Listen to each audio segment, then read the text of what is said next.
After a long weekend of bloodshed, the US president and the capital's mayor are once again flinging insults at each other.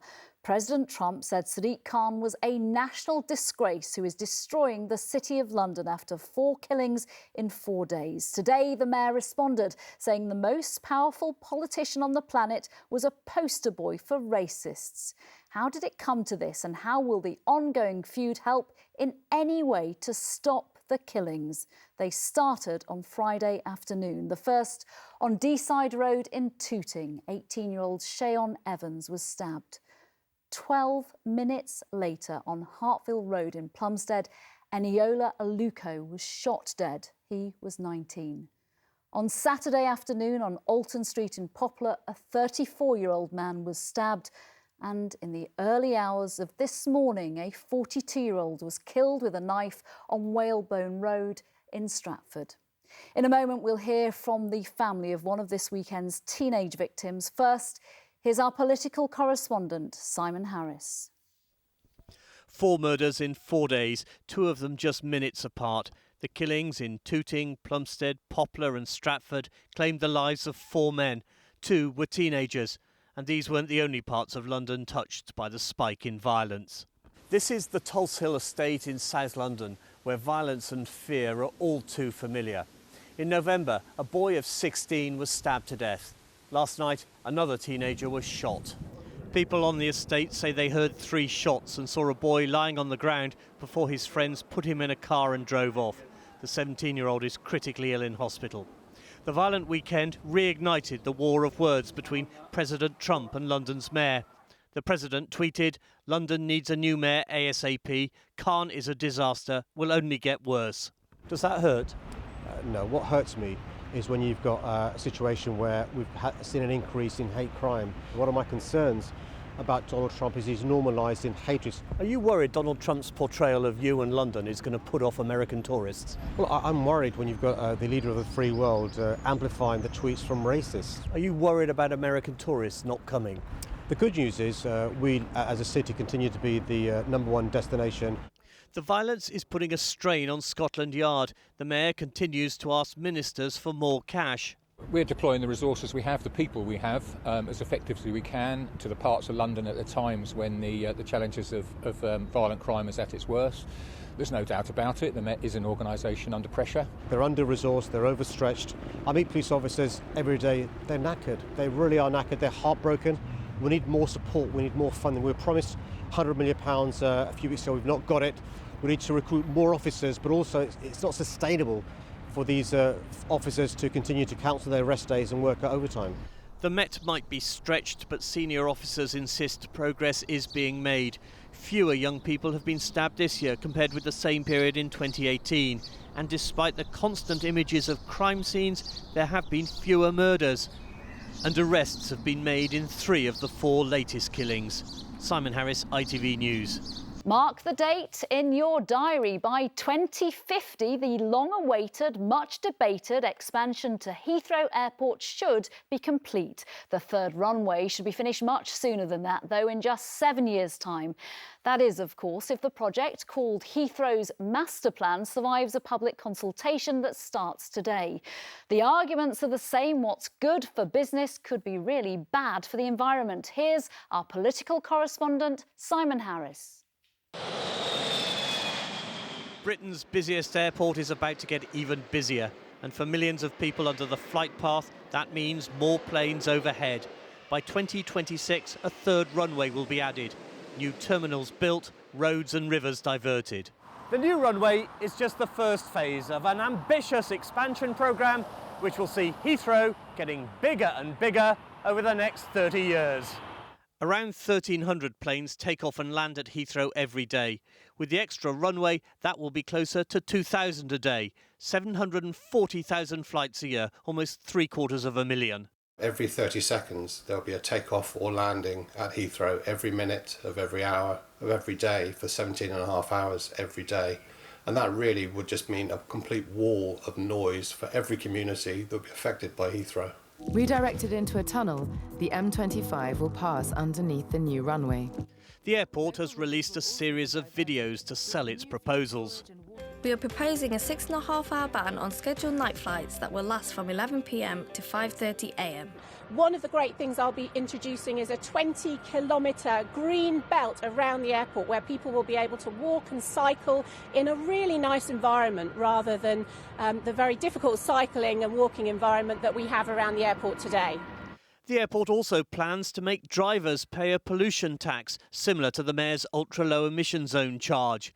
But environmental campaigners are unimpressed by Heathrow's attempt to big up its green credentials.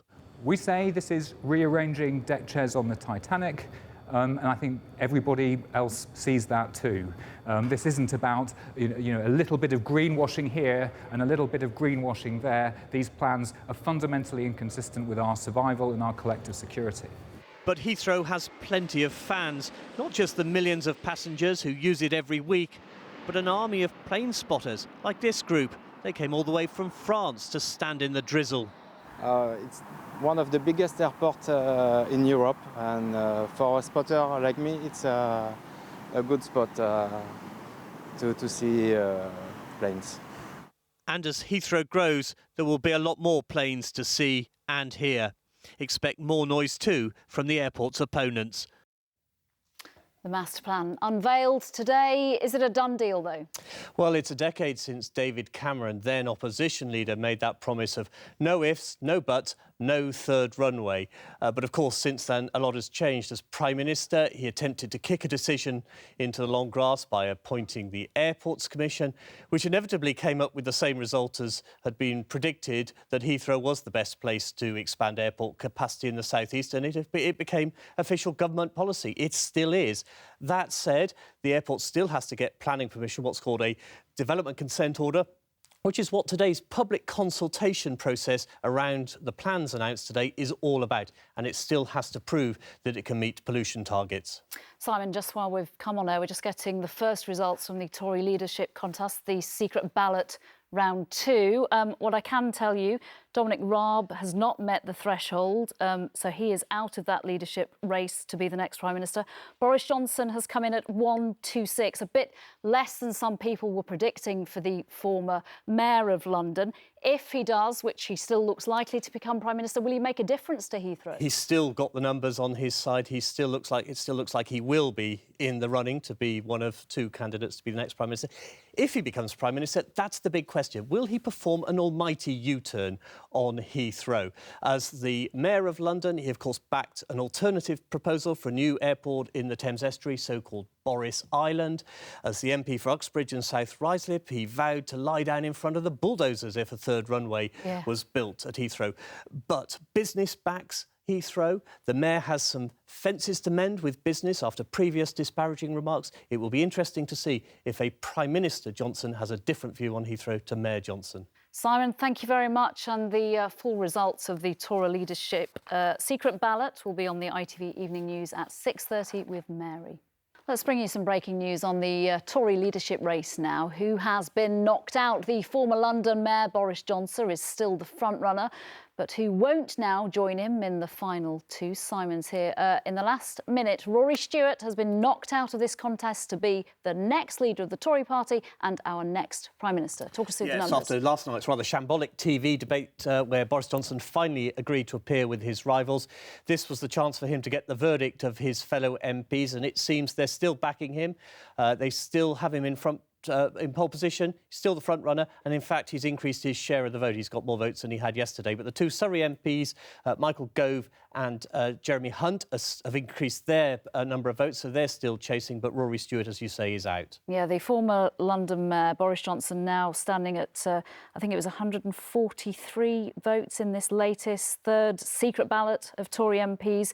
Look, he spoke about a lot of things in that debate last night. Are we any clearer about his stance on Heathrow? You know, we talked about the big expansion yesterday. Well, during last night's debate, he was asked to clarify his position on Heathrow.